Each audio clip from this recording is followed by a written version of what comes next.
আমাৰ পৃথিৱীখনত কেতিয়াবা কিছুমান অদ্ভুত ঘটনা ঘটি থাকে আৰু এই ঘটনাবোৰে সমগ্ৰ বিশ্ববাসীক অবাক কৰি তোলে। এনে কিছুমান অবিশ্বাস ঘটনা ঘটি আছে আৰু ৰৈ গৈছে এক ৰহস্য। এটা অদ্ভুত ৰহস্য হ'ল মাছৰ বৰষুণ। বৈজ্ঞানিকসকলে এই মাছৰ বৰষুণ কথা বিভিন্ন ধৰণে উল্লেখ কৰে। এই মাছৰ বৰষুণ মে' মাহৰ পৰা জুন মাহৰ ভিতৰত হয়। এই মাছৰ বৰষুণৰ লগত তুমুল বতাহ বৰষুণ হয়। এই বতাহ বৰষুণৰ লগত সৰি পৰে অসংখ্য মাছ। মাটিৰ ওপৰত মাছবোৰ পৰি থকা পৰিলক্ষিত হয়। 1998 চনৰ স্থানীয় লোকে এই প্ৰাকৃতিক ঘটনাৰ ওপৰত ভিত্তি কৰি বিভিন্ন মন্তব্য কৰে।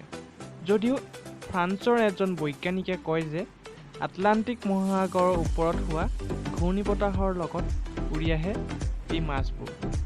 যদিও স্থানীয় লোকে এই কথা বিশ্বাস নকৰে, তথাপিও এই ঘটনাৰ আঁৰত এক ৰহস্য লুকাই থকা পৰিলক্ষিত হয়।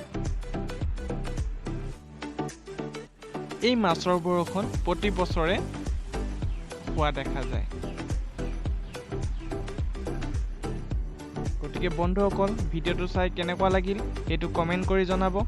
আৰু যদি মোৰ চেনেলটো ছাবস্ক্ৰাইব কৰা নাই তেতিয়াহ'লে ছাবস্ক্ৰাইব কৰিব আৰু কাষতে থকা বেল আইকনটো প্ৰেছ কৰিব।